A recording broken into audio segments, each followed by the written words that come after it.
Hey everyone, welcome back for another deep dive. So this time around, we're going to be exploring this idea of building resilience based on a podcast one of our listeners sent in. Ooh, interesting. Yeah, I got to say, right off the bat, what really struck me about this podcast was how it presented resilience as a skill that can be, learned and developed, as opposed to like some kind of, what's the word? Like an innate trait or something. Exactly. Like some people just have it and others don't. Yeah. This podcast is saying, no, that's not the case. Resilience is something you can actually build up, which I found pretty empowering, honestly. That is a refreshing take for sure. I mean, thinking about it, we've all seen those folks who just seem to bounce back from anything, right? Right. But to think that it's not some magical quality they were born with, but rather a set of skills they've honed over time is pretty encouraging for those of us who might not feel naturally resilient all the time. Totally. And you know what else? This podcast actually shares a story, like a real life example of someone using these techniques to overcome a major challenge in their life. And let me tell you, it's pretty inspiring, but we'll get to that a little later. First, let's kind of lay the groundwork, What are some of the key takeaways here, the practical things we can all start doing to boost our own resilience? All right, let's dive in. So, one of the first things the podcast emphasizes is the importance of support systems. Yeah. Like having people around you who you can lean on when things get tough. They even quoted someone saying, a strong support system is like having a safety net when you're walking a tightrope. Makes sense. Yeah.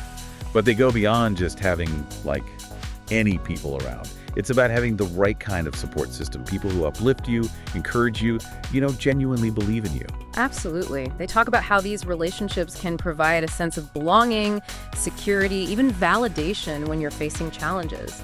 Those things can make a world of difference in how you cope, how you perceive the situation, and ultimately how resilient you are in the face of it. It makes you think, doesn't it? Like, who comes to mind when you think of your own support system? What is it about those people that helps you stay resilient? Take a moment, think about it. All right, moving on. Another big topic the podcast delves into is self-care. And I have to admit, when I hear self-care, I kind of roll my eyes. It's become such a buzzword these days, right? Like, take a bubble bath, light some candles, and all your problems will melt away. But this podcast takes a different approach. Oh yeah, for sure. They definitely go beyond the typical bubble bath and face mask imagery. Exactly. They frame self-care as a tool for stress management and recharging, which, when you think about it, is directly linked to resilience. The more you're able to manage stress and replenish your energy, the better equipped you'll be to handle challenges when they inevitably pop up. And they highlight specific activities too, like spending time in nature, getting enough sleep, practicing mindfulness. Things that actually have a tangible impact on your physical and mental well-being. They even cite research showing that even short breaks in nature, like a quick walk in the park, can lower cortisol levels and improve focus. So wait, hold on. It's actually backed by science. Yeah. Taking time for yourself isn't just some fluffy luxury. It's a legitimate resilience strategy. Wow. I'm definitely reframing my whole view of self-care now. Okay, so we've talked about support systems, self-care. What about goals? The podcast mentioned breaking down large goals into smaller, more manageable chunks, but I'm curious to hear a bit more about the why behind that. Why is it so important for building resilience? It's all about the psychology of small wins. Think about it when you achieve something, even something small. Your brain releases dopamine, that feel-good hormone. That dopamine hit motivates you to keep going, to strive for the next win. And by breaking down a big, daunting goal into smaller steps, you're basically creating more opportunities for these mini victories along the way. Makes sense. This is especially important when you're facing setbacks, which, let's face it, we all do. When you're feeling discouraged or demotivated, those small wins can serve as reminders of your capabilities, proof that you're making progress, even if it doesn't feel like it at times. It's like a little boost of encouragement to keep pushing forward. So instead of getting bogged down by the enormity of a big goal, you're kind of tricking your brain into staying motivated and focused on the journey, one step at a time. Exactly. It's a way to hack your own psychology, essentially. And it ties in nicely with another point the podcast made about viewing change as an opportunity rather than a threat. Oh yeah, that was a good one. How does that mindset shift contribute to resilience, though? Well, think about it this way. When you see change as something to be feared or avoided, you become rigid, inflexible. You're more likely to get stuck in your ways and resist anything that disrupts your comfort zone.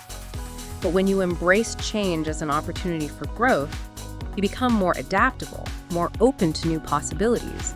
You're less likely to be thrown off course by the inevitable twists and turns of life. I see what you mean. It's like instead of getting overwhelmed by the unknown, you're kind of leaning into it, seeing it as a chance to learn and evolve. Exactly. And that's a much more empowering perspective, wouldn't you say? Absolutely. So, taking all of this together, it seems like the podcast is suggesting that even setbacks, even those moments where we feel like we're failing, can actually make us more resilient. How does that work? It's all about extracting wisdom from every experience, not just the positive ones. Reflecting on past challenges, really dissecting what went wrong, how you reacted, what you could have done differently.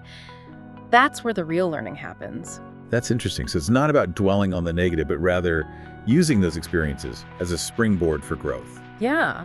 And as you do that, as you identify patterns in your reactions and develop coping strategies, you're building confidence in your ability to navigate future difficulties. It's like every challenge you overcome adds a new tool to your resilience toolbox. Okay, I'm starting to get the bigger picture here. So we've got support systems, self-care, breaking down goals, embracing change.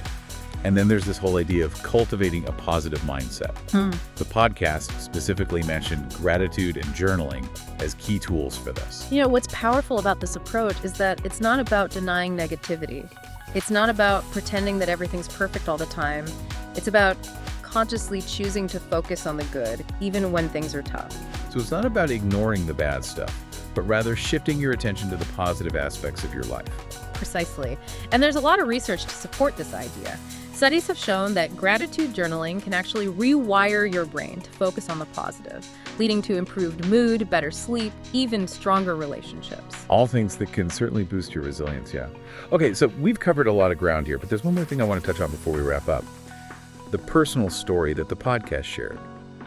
Without, giving it away, what did you find most impactful about it?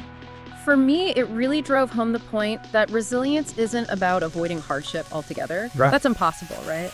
Life is full of challenges. It's about how we rise to the occasion, how we learn from those experiences, and how we come out stronger on the other side.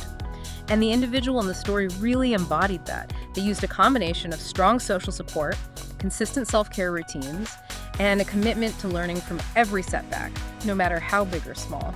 It was a powerful demonstration that resilience is a multifaceted skill that we can all develop. It's inspiring to hear real-life examples like that, isn't it? It makes it feel more attainable, more relatable. What part of that story resonated most with you? What does it tell us about resilience in action?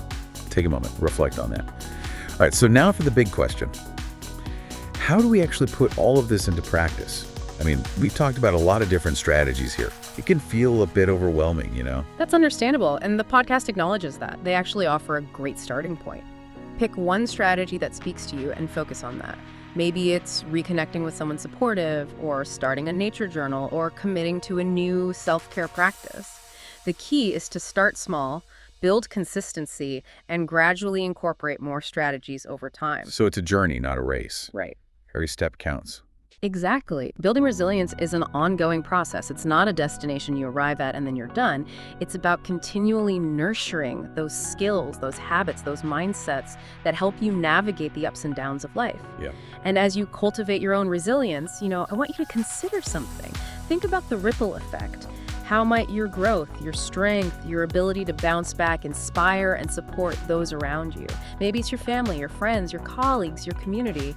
Just some food for thought as you embark on this journey. Absolutely. And hey, if you're feeling inspired and want to share your own thoughts or experiences with resilience, feel free to reach out. We'd love hearing from you.